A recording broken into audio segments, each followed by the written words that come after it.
આપણા દેશના વડાપ્રધાન નરેન્દ્ર મોદીને રાજકીય સત્તામાં 23 વર્ષ પૂરા થયા છે। છેલ્લા 23માં વડાપ્રધાન તરીકે મોદીને અનેક વિકાસના કામો કર્યા છે અને ભારતને વિશ્વની 5મી સૌથી મોટી અર્થવ્યવસ્થા બનાવી છે। ત્યાં પીએમ મોદીએ વિકાસના 23 વર્ષના આ સમયગાળામાં વિકાસની કઈ ભેટ અને કેટલી ભેટ આપી છે, જાણીએ અમારા આ વિશેષ અહેવાલમાં। नरेंद्र दामोदरदास मोदी ईश्वरना नामे सौगंध लઉં છું ईश्वरना नामे सौगंध लઉં છું કે કાયદાથી સ્થાપિત ભારતના संविधान प्रत्ये હું સાચી શ્રદ્ધા અને નિષ્ઠા ધરાવીશ। હું ભારતના સાર્વભૌમત્વનું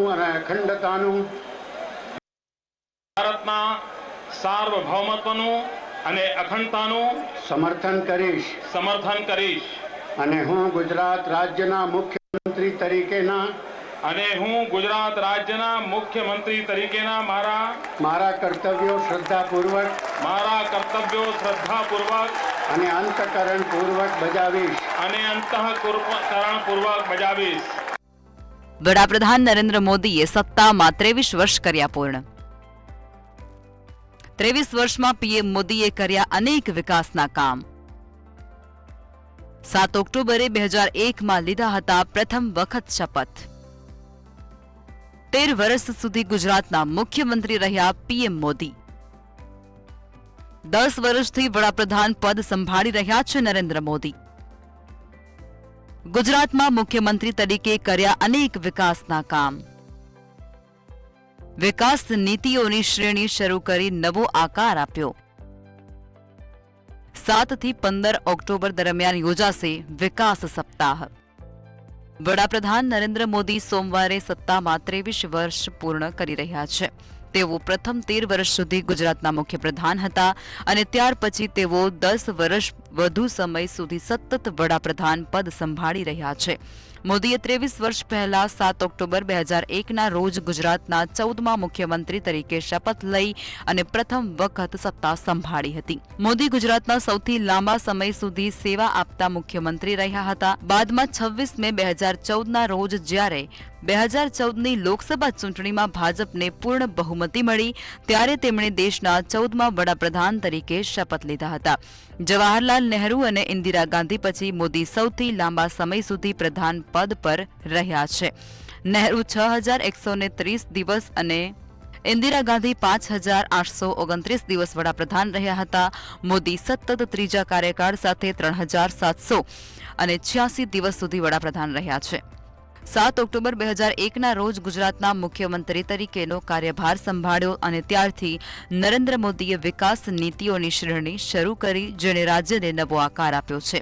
ગુજરાતના મુખ્યમંત્રી તરીકેનો તેમનો કાર્યકાળ ઉદ્યોગ, સારી કૃષિ વ્યવસ્થા અને લોકો સાથે સંબંધિત વિવિધ મુદ્દાઓ માટે જાણીતો હતો।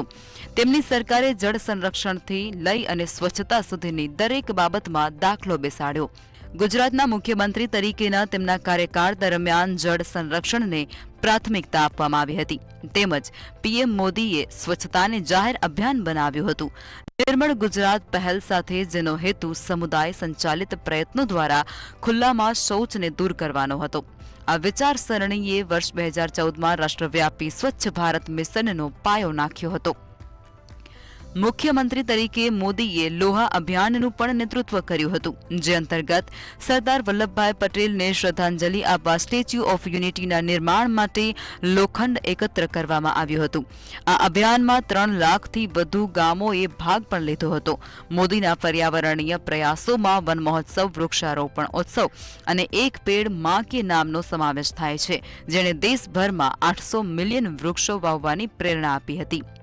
ગુજરાતમાં વિકાસ સપ્તાહ તરીકે ઓળખાતો આ કાર્યક્રમ 7 થી 15 ઓક્ટોબર દરમિયાન યોજાશે।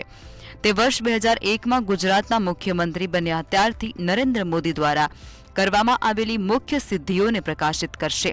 Statue of unity, Sabarmati riverfront, Surat diamond bourse અને દ્વારકા સુદર્શન બ્રિજ સહિત રાજ્યભરના 23 આઇકોનિક સ્થળોએ ગુજરાતના વિકાસમાં વડાપ્રધાન મોદીના યોગદાનને દર્શાવવા માટે વિકાસ સપ્તાહ વિકાસ પદયાત્રા દરમિયાન આયોજન કરવામાં આવશે। બ્યુરો રિપોર્ટ મંતવ્ય ન્યૂઝ.